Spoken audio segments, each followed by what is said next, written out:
Сәлематсыздар ма, құрметті көрермендер? Тұлғалар тағылымы хабарының кезекті санын бастаймыз. Бүгінгі тақырыбымыз Абай және қолжазбалар құпиясы.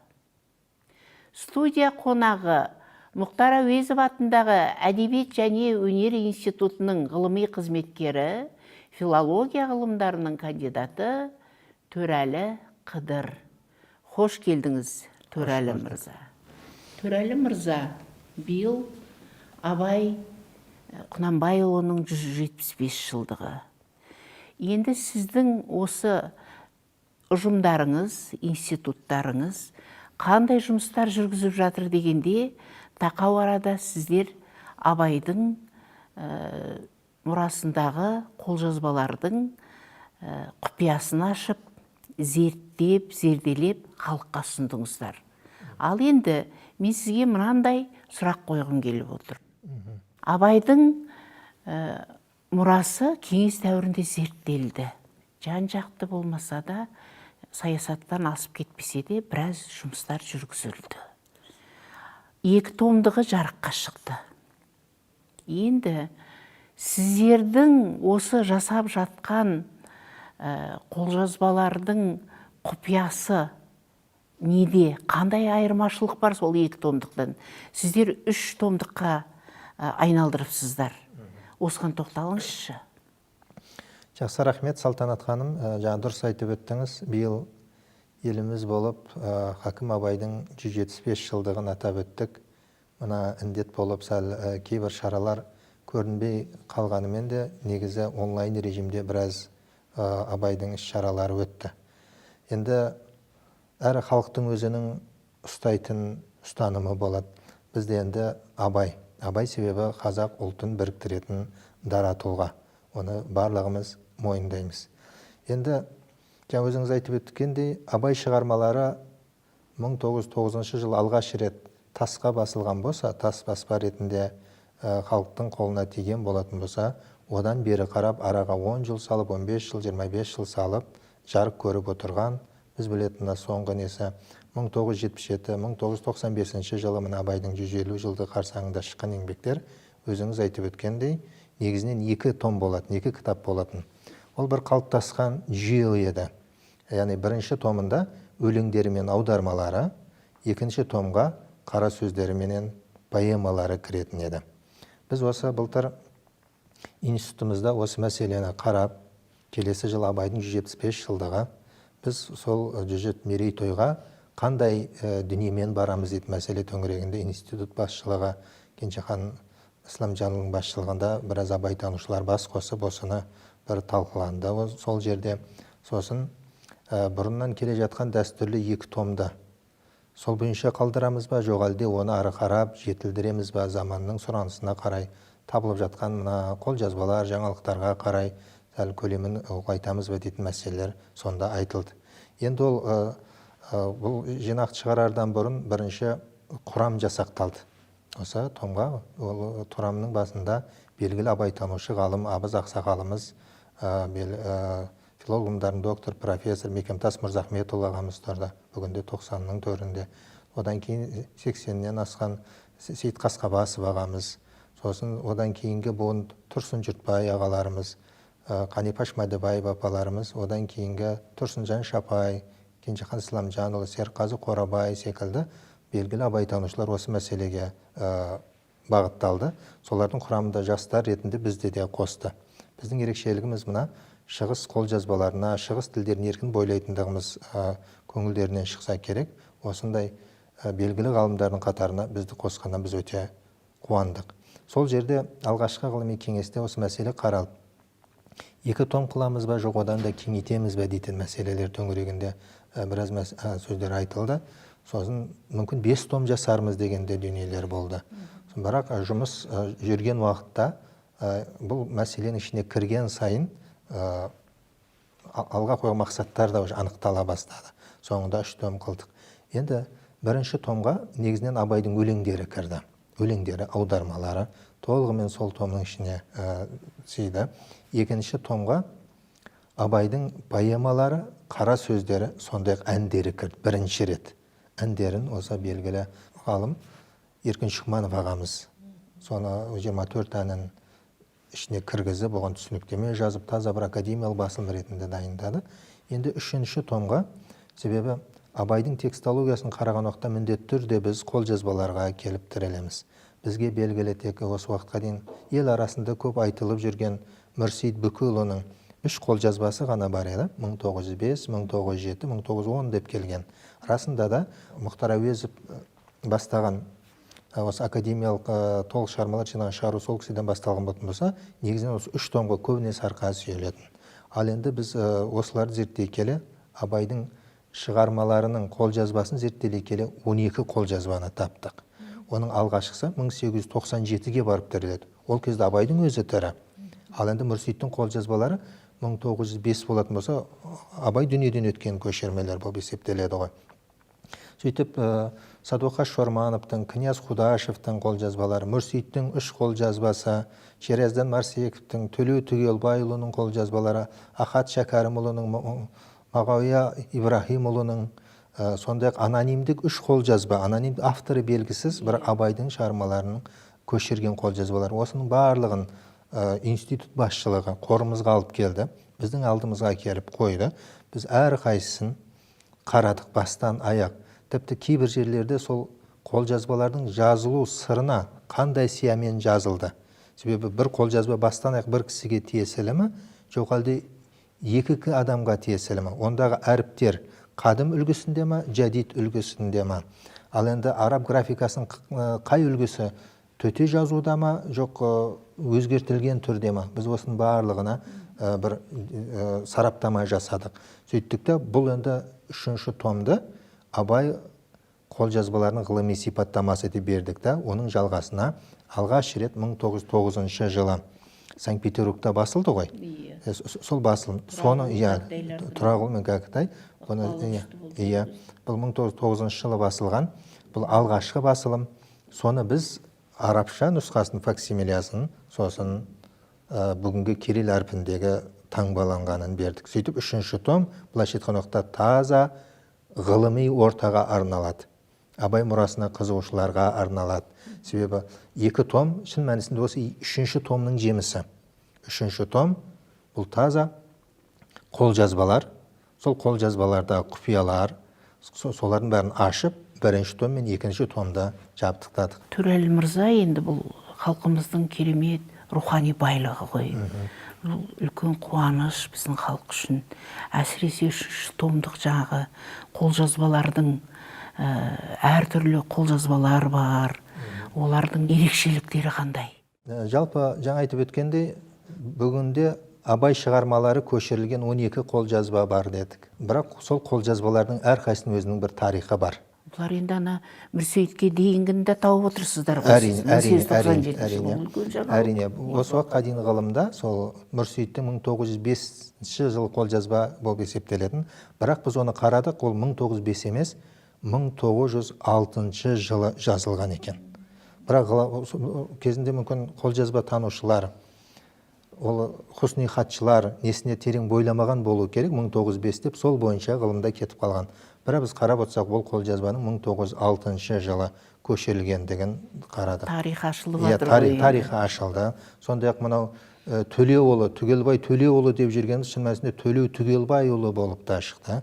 Осы секілді мәселелерге назар аудардық. Бәрімізге белгілі Абайдың өзінің қолжазбасы біздің заманымызға дейін жетіп келмеген. Автордың өзінің қолтаңбасын танытатын, шынайы қолтаңбасын танытатын қолжазбалар ғылым әлемінде, жалпы әлемде ол бағасыз, құны жоқ бір еңбек ретінде бағаланады. Ал енді өкінішке қарай кейбір адамдардан өзінің қолжазбасы қалмайды, кейбір адамдардың өз заманында қолжазба көшірілмейді. Сондықтан да қолжазба бұл, мен айтар едім, гуманитарлық ғылым салаларының атасы. Қолжазба деген сол, бұл әлемде катикология ғылымы ретінде арнайы қаралады. Біз де осы мәселені қарастыра келіп, Абайдан қалған қолжазбаларды зерттелеп қарадық. Сөйтсек, ең ескі қолжазба 1897 жылға тиесілі қолжазба екен. Ол Князь Худашевтің тарапынан көшірілген екен. Князь Худашев Абайдың 20 шақты өлеңін көшіріп жазған. Сондай-ақ бұның қасына қазақтың мақал мәтелдерінде қосып өзінше жинақтаған. Енді Князь Худашевтың біз қолтаңба қараған уақытымызда князь Құдашевта несі кейбір жерлерінде әріптердің бір жүгіртпе түрінде жазылғандығын аңғардық. Сосын бір түйінге келді, князь Құдашев бұны өзі үшін көшірген болуы мүмкін. Ондағы мақсат Абайдың өлеңін сақтап, кейінгі ұрпаққа жеткізу деп ой түйдік. Дәстүр күшті болған ол көшіру дәстүрі. Әрине, кейде мынандай сұрақ туады. Бүгінде мысалы алатын болсақ, баспаханалар жұмыс жасайды. Баспалар тираждарын көбейтеді, әрі ол бизнес. 19 ғасырдың соңында Татарстанда, Қазанда, Өзбекстанда, Ташкент қалаларында баспаханалар ашылғанда, олар ең бастысы бизнестік тұрғыдан еңбекті таратып, пайда табу жағы болды. Ал баспа ашылғанға дейін ол бизнес кімдердің қолында болды? Ол хаттаттардың, кәтіптердің, көшірушілердің қолында болды. Сіз келесіз, пәленшенің шығармасын маған көшіртіп беріңіз деп айтасыз, ол айтады, мен 6 ай көшірем, көлеміне қатысты 1 жыл көшірем, маған пәленбай жылқы, сөйтіп келісілетін болған. Мысалы Мүрсейіт Бүкіұлы, Абайдың әдеби хатшысы. Шын мәнісінде ол көшіріп әрі жан баққан адам. Себебі 3 қолжазбасы 3 түрлі адамға арналған. 3 түрлі адамға ол арналған дүние. Міне осы секілді дүниелер бар. Князь Құдашевке. Ал енді бұл 1897. Бұл кезде Абай әлі тірі. Бұның ішіндегі несі, мына жердегі өлеңі келетіні, қартайды, қайғойладық, ұлғайдарман өлеңі. Өз көз тірісінде. Өзі көз тірісінде көшірген. Бірақ Абайдың қасынан көшірді ма, жоқ. Екінші қолжазба 1897 жылы көшірілген. Мына Құдашевпен 1 жылы көшірген қолжазба атақты қоғам қайраткері, белгілі тұлға, сол 19 ғасыр 20 ғасырдың басындағы Садуақаш Шормановтың несі. Қарап отыратын болсаңыз, екі қолжазбаны салыстырған уақытта Садуақаш Шормановтың қолжазбасы бұл кәсіби маман ретінде қалыптасқандығы көрініп тұр. Мына Құдашев енді өзі үшін көшірген, сондықтан кейбір әріптерінде бір түсініксіз жағдайлар болатын болса, Шорманов енді кәсіби тұрғыда орта ғасырда қалыптасқан бәйт үлгісінде көшірген. Сөйтіп Абайдың қолжазбаларын. Енді бұл екі қолжазба қайдан табылды деген уақытта, бұны 1946 жылы белгілі академик Әлкей Марғұлан Санкт-Петербургқа барады, Ленинградқа. Сол жерден Салтыков-Щедрин кітапханасын қолжазба қорынан осы екі қолжазбаны табады 1946-да. Сөйтеді де оны біздің институтқа алып келеді. Бұл екі қолжазба бұл күнде әдебиет және өнер институтының қолжазба қорында сақтаулы тұр.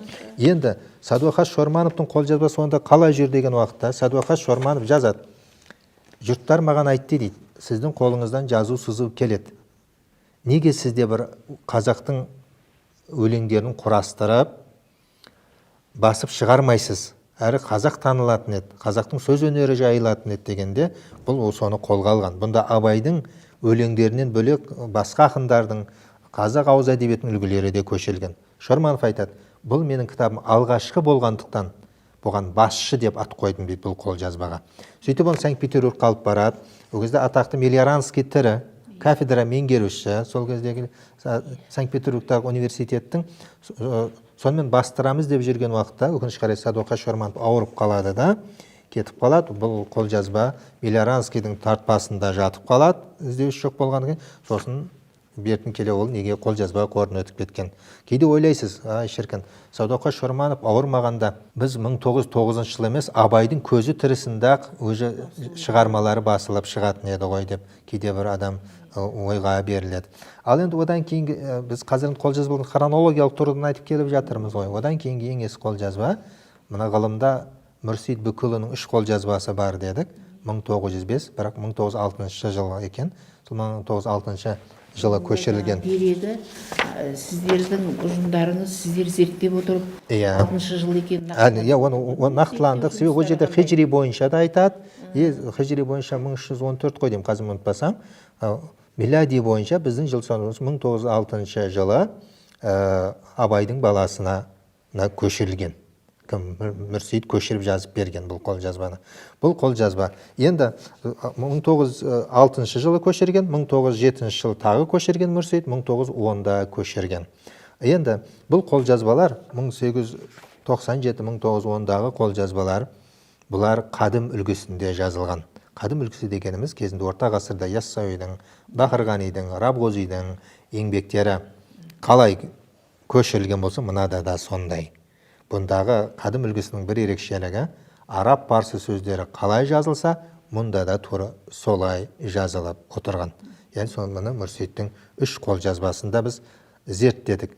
Енді басқа қолжазбалардан Мүрситтің 3 қолжазбасының ерекшелігі неде деген уақытында мынада тек өлеңдер қана бар еді бұрын қолжазбаларда.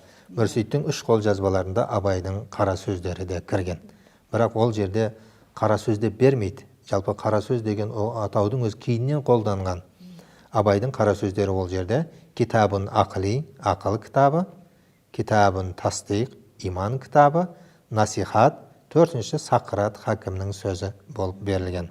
Кейінгі оны 1933 жылы Мұхтар Әуезовтер құрастыра бастаған нұқталарда қара сөздің аясына салып жіберген. Енді осы 3 қолжазба бар. Мына жерде енді осы уақытқа дейін Абайдың 45 қара сөзі деп оқыдық. Әрине. Мына зерттеулерден кейін жаңағы неше қара сөз дедік сонда? Китабын ақлида 41 қара сөз болады. Китабын тасдиқ бір еңбегі, сосын насихаты бар, ақылкен, сосын Сақырат хакімнің сөзі. Бәрін жинақтап 45 жасаған. Шын мәнісінде китабын тасдиқ, иман кітабы ол жеке еңбек, бөлек. Сіз мына қара сөздерді оқып отырсаңыз, 38-ші қара сөздің стилі, тілі, ерекшелігі тіптен ауыр ғой. Ол тіптен ауыр, сондықтан да кезінде құрастырған уақытта 1933-те оның барлығын қара сөздердің ішіне салып жіберген, себебі құрастырушылар білген, ол кезде дінсіздік қоғам, атеистік қоғамда иман кітабын қара сөздердің арасына салып жібермесе, жеке кітап ретінде шығу не қайбыл еді. Мына Шәкәрімнің, Ыбырай Алтынсариннің мұсылманшылық тұтас иман шарт секілді олар да қалып қою мүмкін еді. Бірақ сол кездегі құрастырушылардың бұл көрегендігі, алғырлығы деп қараған дұрыс. Ал енді Мүрсит қолжазбаларынан бөлек тағы да Ахат Шәкәрімұлының, Мағауия Ибрахимұлының қолжазбасы бар. Сосын Төлеу Түгелбайұлының қолжазбасы, сондай-ақ Шерияздан Марсековтың, бұл әсіресе Шығыс Түркістанда қазақтар арасына көп тараған Қытайдағы бауырларымыздың осы қолжазбалар бар.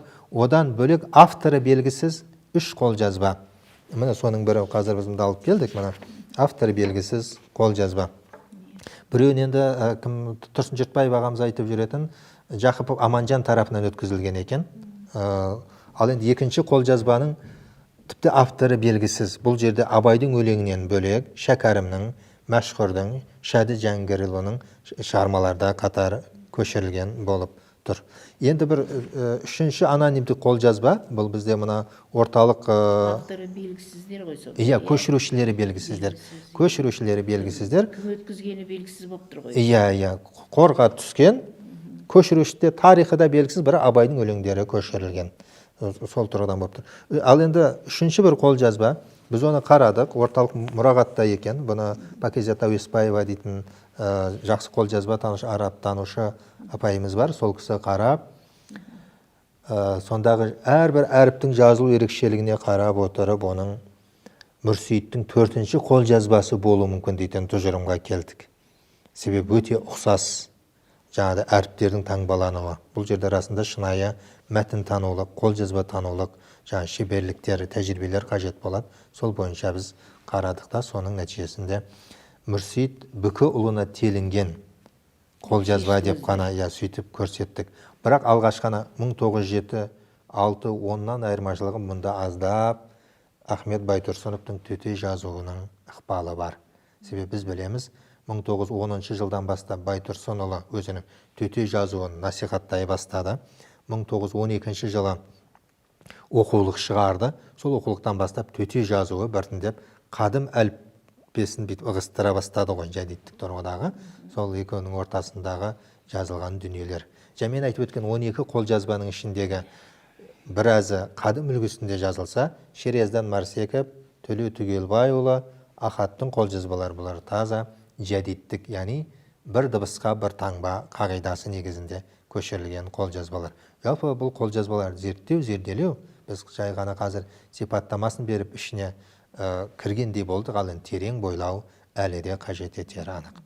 Осы зерттеулердің ішінде сіздер салыстырмалы мәтіндік тұрғысынан қарастырған екенсіздер. Абай мұрасын. Осыған тоқталыңызшы. Жақсы, Салтанат ханым. Жалпы мына мәтіндерді қараған уақытта олардың арасында айырмашылықтар шығады. Қолжазбалар бір-бірімен салыстырған уақытында. біз Абайдың нелерін айтқан уақытымызда қолжазбаларын жаңа айтып өттік қой. Араб графикасында жазылған. Бірақ араб графикасының өзі екі түрлі үлгіде, жадидше және қадымша болып жазылған дедік. Енді кейбір қолжазбаларда ол бертін келе жазылды. Себебі алғашқы 1897 болатын болса, соңғысы 40-шы жылдардың ортасына дейін келді. 1943 жыл көшілген қолжазба да бар. Яғни осындай ерекшеліктер бар. Енді біз мәтіндердің ішіне терең бойладық. Бұл әр қолжазба өзінің құпиясын ашу керек. Сыр сандықта құпия болып жата бермеу керек деген мәселеге тоқталдық. Біз әсіресе қай нәрселерге назар аудардық? Халықтың арасында кейде пікір таластарда айтылып қалып жататын Абайдың кейбір өлеңдеріне қатысты нәрселерге біз назар аударуға тырыстық. Мысалы алатын болсақ, махаббатсыз дүние дос, хайуанға оны қосыңдар дейді. Бұл жерде махаббатсыз дүние бос па? Себебі 1995 жылғы басылымда махаббатсыз дүние бос, хайуанға оны қосыңдар. Біз қарадық, қолжазбалардың ішінде қалай берілген. Қарасақ, қолжазбалардың кейбірінде махаббатсыз дүние бос, кейбірінде махаббатсыз дүние дос болып берілген. Сосын 1909 жылғы нұсқаны қарадық. Ол жерде махаббатсыз дүние дос. Бұл жерде біз мәтінге терең бойлаған уақытымызда мынаған көз жеткіздік. Расында махаббат жоқ адамға дүние дос болады. Нәпсі жайлайды. Иә, нәпсі жайлайды. Біз осы уақытқа дейін келгенде махаббатсыз бір дүние бос кеңістік ретінде қана көрінген болатын. Міне осыны біз осындай талдауларға бардық. Мысалы, жаңа айтып өттік қой, бұл биыл барлық әлемді індет жайлағандықтан да қашықтан отырып жұмыс жасадық. Сол қашықтан жұмыс жасаған уақытымызда жаңа Zoom платформасында отырып жасадық. Бүкіл Абайдың әр өлеңін, әр сөзін жеке-жеке отырып талдадық. Себебі өлеңдеріне Қанипаш Мәдібаева апамыз, қара сөздеріне Серқазы Қорабай ағамыз және мен сондай-ақ әндеріне Еркін Шүкман бөліп алғамыз. Әр күнде әр несін талдап, тіпті ол Zoom'да Бекемтас Мырзахметұлы, Сейіт Қасқабасов, Тұрсынжан Шапай, Тұрсын Жұртбай, Қанипа Шапай, Кенжехан Исламжанұлы барлығымыз таңғы 10-нан отырып, кешкі 9-10-ға дейін отырған кездеріміз болды. Кейде біз шаршасақ, екі ақсақалдың Бекемтас ағамыз бен Сейіт ағамыздың отырғанын көріп, біз де жігерлерім солармен былайша қонақта отырдық. Сонда бір ғана сөз, ұстаттық қылған жалықпас па, ұстаздық қылған жалықпасқа бір-екі сағат сөйледі. Пікір алмасулар, дауласуларға дейін барды. Әркім өзінің пікірін айтты. Тұрсын Жұртбай ағамыз да салиқалы ойларын айтып, сөйтіп мәтіндегі, өлеңдегі әрбір сөзді жеке-жеке қарадық. Салыстырмалы мәтін осылай шықты. Ал енді мен шығыстанушы болғаннан кейінді ғұлам-ахи дауани деген сөз бар еді Абайда. Жалпы Абайда мына шығыстан келген бір фардадан 100 фарда бей-жай, софалаярдан айтатыны, сондай-ақ осы секілді дүниелер бар. Құран аяттары, хадистер секілді. Соның ішінде ғұлам-ахи дауани деген ешбір неме сыймайтын. Ғұлама деген белгілі. Ол ғалымның көпше түрін арабтар ұлама дейді. Ғалымдар деген сөз. Қазақта ол ғұлама деп ғалымдардың ғалымын айтады. Ол жеке неретін өңіп кеткен. Ал енді дауани деген ол белгілі. Орта ғасырда парсыдан шыққан, әсіресе мына педагогикаға назар аударған ғалым болатын. Осы жерде неге Абай ғұлама хи деп жазды? Хи не үшін қосты деп сондай менде бұрын оғанда күдік болатын. Қолжазбаларға қарадық. Қолжазбада арасында ғұлама хи меген? Жоқ, қарасақ ол жерде изафият тұр екен. Ғұлама-и дауани. Аударғанда дауани ғұлама болып шығады. Сосын біз айттық, кешіресіздер, ғұлама хи емес, ғұлама-и дауани, яғни дауани ғұлама дегенді Абай атамыз айтып отыр екен деген мәселені осы жерде біз келтірдік. Осы секілді дүниелер қолжазбадағы салыстырмалы мәтіндерде шығады. Салыстырмалы мәтіндерді талдаған уақытымызда сондай-ақ салыстырмалы мәтіннен Абайдың өлеңдерінен бөлек қара сөздеріне де салыстырмалы мәтін жасадық. Мысалға 1995 жылға нені канондық мәтін ретінде алдық уақытша. Қасына 1906 жылға кімнің Мүрсейіттің қолжазбасын қойып салыстырып шықтық. Кейбір жерлерде бір құдай ма, бір алла ма, біреуінде бір алладан басқасы, біреуінде бір құдайдан басқасы. Тағы бір жерінде имани гүл ма, иманға гүл ма. Осының барлығын салыстырулар мәтіндер. Сондай-ақ тағы бір несінде жаңағы Қайсысына тоқталдыңыздар? Иманға гүл ме, имани гүл ме? 12 қолжазбаның ішінде бір 2-3-еуінде иманға гүл екен. Біз имани гүлді қарадық. Имани гүлді алмастан бұрын, жалпы орта ғасырда осы терминді қолданған бар ма? Иманды гүл ретінде суреттейтін мәселеге бардық. Себебі Абай, әрине ол шығыс мұсылман әдебиеті терең таныс, қолданылатын әрбір тіркестер, ұғымдар, ол бұрын шығыс мұсылман әдебиетінде болуы да мүмкін. Мысалы алатын болсақ, Абайдың махаббатпен жаратқан адамзатты сен де сүй, ол Алланы жәннатты. Адамзаттың бәрін сүй, бауырым деп. Адамзаттың бәрін сүй. Адамзаттың бәрін сүй деген ұғым орта ғасырда бар ма? Бар. Кімде? Шейх Мұслахаддин Сағдида бар. Бәни адам азой ектигарант. Ауфарина зек гауһаран дейді. Адамзаттың барлығы бір асыл гауһардан жаралған, сондықтан барлығын асыл тегі бір дейді. Сондықтан да бүгінгі мына біріккен ұлттар ұйымының кіре берісінде не Інжілдің, не Құранның сөзі емес, сол сөз жазылған Сағдидің сөзі. Бүкіл адамзаттың барлығы бір асыл тастан жаралған, бір асыл гауһардан жаралған деген секілді. Сосын имани гүлді бізде қарадық. Гүл болғанда да бір таза гүлге тең ұғымдары кездеседі екен. Сондықтан да біз иманға гүлеміз. Образда. Солай болып тұр. Алғаш енді поэзияда жаңағы дұрыс айтасыз, Салтанат ханым. Жетті ғой, санасына жеткізу үшін сондай бір тартымды қолданыстар ғой.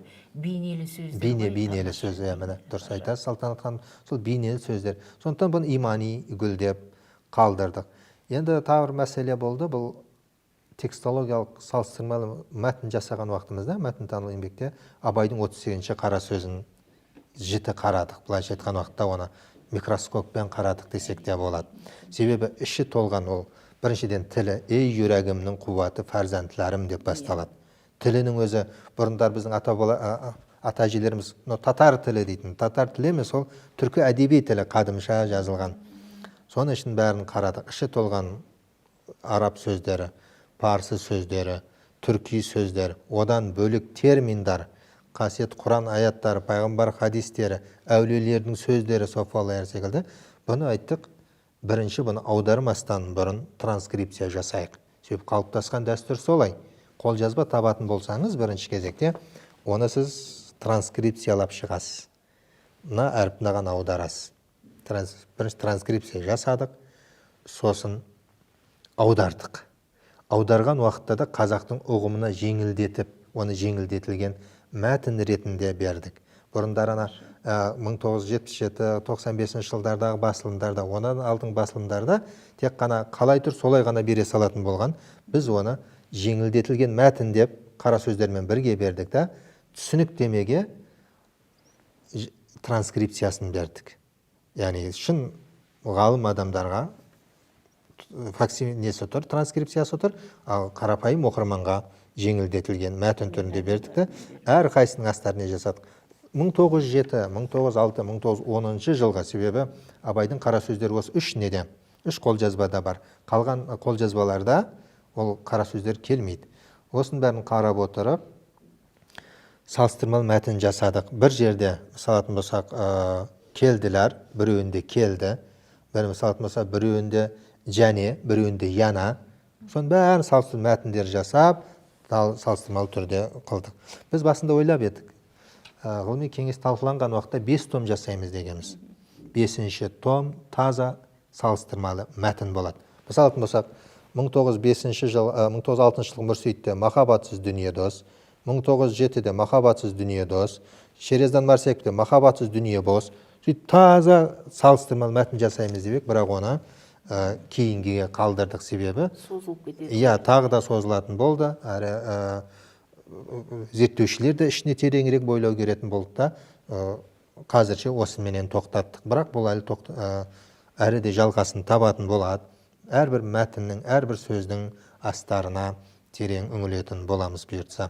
Сондықтан абайтанудағы салыстырмалы мәтіндік зерттеулер әлі де зерттеушілерін күтеді. Төрәлі мырза, мысалы үшін сол алғашқы Абай өмірден өткеннен кейін Тұрағұл мен Кәкітайдың 1909 жылға шыққан Абайдың еңбегінің мазмұны терең ғой енді. Әрине. Олар көп қиыншылықтар көрді. Бір жағынан жаңағы қателерді ар жақтан жібереді, бергі жаққа, ол жөндеп ар жаққа жібереді.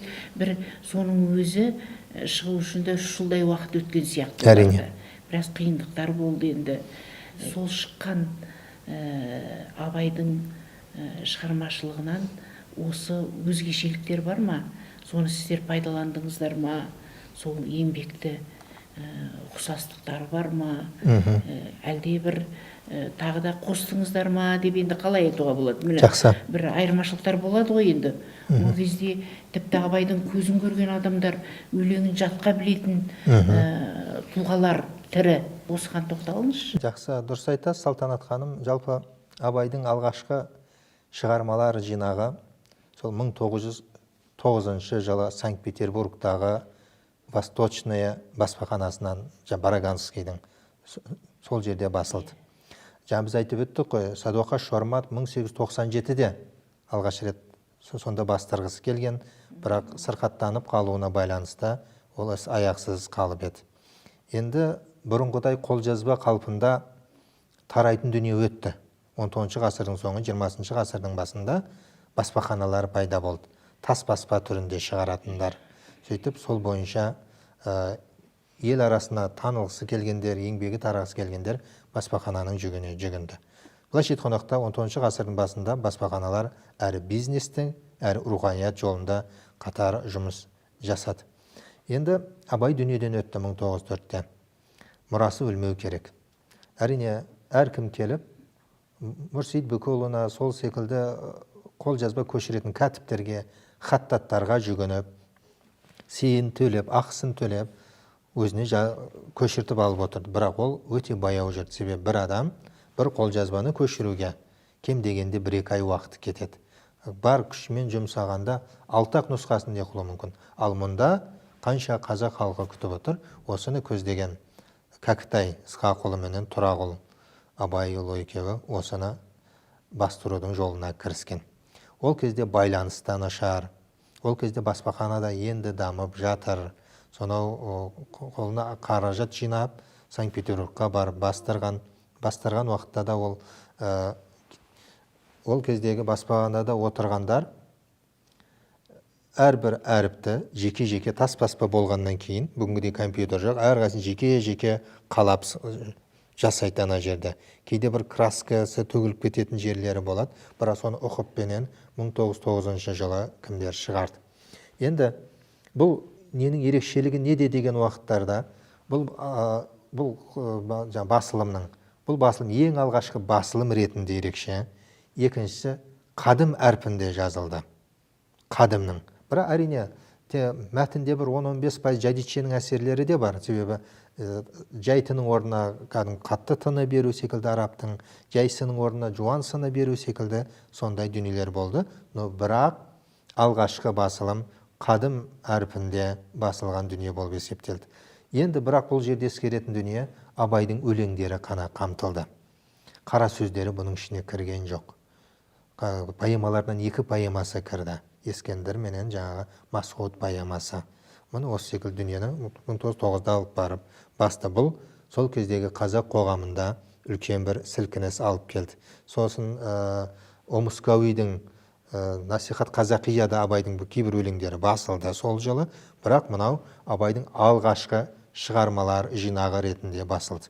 Енді осы 1909 жылға сүйеніп 1922 жылы Қазанда басылды. Көп ұзақ уақыт өтпестен 1922 жылы Ташкентте де басылды.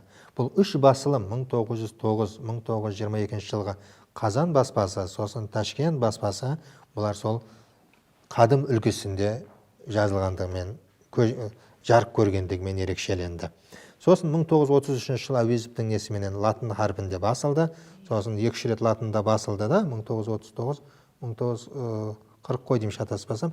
Сосын бері қарап 2 том болып, кейде бір томға толық жинақ болып, академиялық басылым түрінде жарық көріп отырды. Біз білетін басылым 1995-те. Енді 1909-дың тағы бір ерекшелігі неде деген уақытта бұл жерде, жаңа өзіңіз айтып өткендей Салтанат ханым, ол кезде абайдың өлеңдерін жатқа білетін адамдар бар, абайдың көзін көргендер бар. Ол алыс емес, кәдімгі немере туыстары, оның баласы сол басылымның басқасында жүр. Барынша сол қалпында беруге тырысты, ешқандай өзгеріс енгізбестен, не жасамастан. Сондықтан да кеше бізде 12 қолжазбамыз бір төбе болса, 1909 жылға литография сол Санкт-Петербург таспаспасы бір төбе болып тұрды. Себебі қолжазбаларда кейде қате кетуі мүмкін. Мына неде таза баспа түрін жарық көрген. Бірақ ол кезде баспаның өзінде толық не деп айтуға келмейді. Себебі әрбір әріпті қалап тасқа басқандай басудың қиыншылығы қандай. Ал енді біз бұл күнде мына барлық нәрсені кітаппен верстке жасап, жаңа компьютерда верстке жасап, басылымға берген өзінде әріп қателері кетіп қалады ғой. Қанша үстінен техникалық корректор, басқа корректорлар қарап отырсын, бәрібір қате кетеді. Міне сол секілді кейбір қателер де ол басылымда орын алған. Бірақ ішкі мазмұн, құрылым, жалпы 16 бөлікке бөліп беруі ол жақсы әдемі қалпында халықтың қолына тиді. Біз 12 қолжазбаны айтып өттік. Жалпы Абайдың қолжазбаларын екіге бөліп қарастырған дұрыс. 1909 жылға литографияға дейінгі қолжазбалар, 1909-дан кейінгі қолжазбалар. 1909-ға дейін қолжазбаларда Абай өлеңдері былай бірінен кейін берілсе, жаңа жылдары бойынша, ал 1909-дан кейінгі қолжазбаларда тақырыптарға мазмұн жағынан біріктіріліп берілді. Аңшылық туралы, әдеп туралы, халықтың мінезі туралы деген секілді, соны байқаймыз. Сондықтан да мына Марсековтың қолжазбасы, Төлеу Түгелбайұлының қолжазбаларында олар шын мәнісінде неден 1909-да бір оқып, мүмкін содан да көшерген болуы мүмкін. Ал енді кейде қызық қой, қолжазба деген қызық. Мысалға Төлеу Түгелбайұлын оқып отырасыз, 1909 жылғы басылыммен дәл түсіп отырады да, бірақ ода сөз ойнату көп. Сөздердің орнын ауыстыру. Мысалға, махаббатпен жаратқан адамзатты болса, Төлеу Түгелбайұлы жаратқан махаббатпен адамзатты деп. Махаббат орындарын ауыстыратын жер өте көп.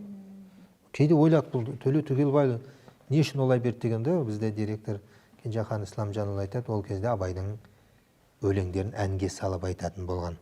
Сондықтан дана кейбір сөздерді орындарын ауыстырып берген. Мысалы, махаббат пен адамзатты, одан бөлек жаңағыдай қартайды, қайғы ойладық, ұлғайдармен болса, ұлғайдармен қартайды, қайғы ойладық деп, әнге бейімдеп берген тұстары бар.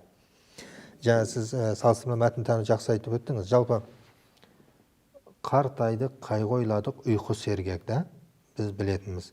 Ал енді кейбір қолжазбаларда, сонда 1909 жылғана Умскауидің шығарған насихат қазағында қартайдың, қайғы ойладың, ұйқы сергек. Сен дейді, сен қартайдың, қайғы ойладың. Біз айтамыз, қартайдық біз. Мұны осы секілді. Мына мәтін танулықтың несі сол. Жалпы мынандай сөз бар ғой, жалпы бір үтір адамның тағдырын шешеді деген орыстарда сөз бар. Біз айтатын едік, үстіне қойылған бір нүкте бүкілдей мәтінді өзгерте жіберуі мүмкін, өлеңнің ішкі құрылымын деген секілді дүниелер. Сондықтан да осындай жұмыстар жасалды, әлі де жалғаса беретін болады. Бердісі. Төрәлі мырза, бүгін біздің студиямызға келіп, Абайдың мұраларындағы қолжазбалардың құпиясын аштыңыз. Өйткені бір топ ғалымдар тер төгіп жұмыс жасаған екен. Оны халыққа жеткізіп отырсыз. Бұл өте бір қуанышты жағдай. Абайдың мұрасы, халықтың жүрегі, жаны, руханият әлемі бұл. Адамның тәрбиесіне, дұрыс өмір сүрмегіне Абай тірек қой. Сондықтан сіздің әдебиет және өнер институтына алғыс айтамыз. Басшылықтарыңызға, сол ұжымда сіздердің жаңағы жасаған ұжымдарыңыздағы қызметкерлер Абайдың мұрасын көзін қарашығындай зерттеп, жаңа айтып отырсыз, көрген қиыншылықтар, жаңағы еңбек, көз майын таусу, тер төгу дегенді халық білу керек. Ғалымдардың қазіргі кезеңдегі беделі де артады ғой деп ойлаймыз. Білімге, ғылымға көп ден қоюымыз керек қой. сіздер сияқты сіздердің ұжымдарыңыздағы жаңағы осы қолжазбалармен жұмыс жасаған ғалымдардың еңбегі зор. Рахметімізді айтамыз. Өзіңіздің де бүгін келіп осы сұхбатты айтып, бізге барлығын түсіндіріп, Абайдың аманатын жеткізгеніңізге мың алғыс айтамыз. Рахмет, Салтанат ханым, жалпы осындай шақырып, аз да болса шыққан еңбегімізді елге насихаттауға үлесіңізді қосып отырғаныңызға. Әрине, басында Абай тануға мен негізі бақшам орта ғасырлық әдебиет менде. Алтын Орда, Қарағандықтар, институт басшылығы Кенжехан Исламжанұлы шақырып алып, Абайдың 3-4 қолжазбасын қойып, мынаны бірінші дайындап алайық, осыны дайындасақ деген ұсыныстар айтқан уақытта бөлімге алып келіп, бір шетінен үрей болды, қорқу болды. Себебі абайтанушылар деген уақытымызда Мұхтар Әуезовтен бастап Қай Мұхамедханов, соңы мына Мекемтас Мырзахметұлы ағаларымыз, Тұрсын Жетпай ағаларымыз тұрғанда, мен бұл жерден не айта аламын ішінен деген біріншіден не болды. Екіншіден, менің бақшам емес, мен орта ғасырда жүрген адаммын, мына Абайға келіп сөз айту қандай. Қолжазба салыстыру үшін қасыңызда бір адам болу керек. Анау нені ескі мәтінді оқып отырады, сіз мына арабшаны қарап отырасыз. Мен екі балам, Нұрбек пен Нұрислам да, олар да үйде отырды ғой, сабақ жоқ. Мен айтам, сендер оқыңдар. 12 қолжазбаны салыстырған уақытта олар 12 рет оқыды, 12 рет қайталады. Соңында жаттап алды. Жаттап алып, кітапқа қарамай айтады, сендер жаттабасыңдан қарап оқыңдар деймін, несіне қарап. Себеп сөйтіп, әр қатесін шығарып, әр әрпін сөйтіп барып жасадық. Абай өзімізге үлкен мектеп болды. Сондықтан осындай нені сеніп тапсырған институт басшылығына алғысымды айтқым келеді. Сондай-ақ біз бұл тақырыпта әлі көп айта қоймаған едік. Себебі кітаптың танытымы, тұсаукесері дәлі болған жоқ еді.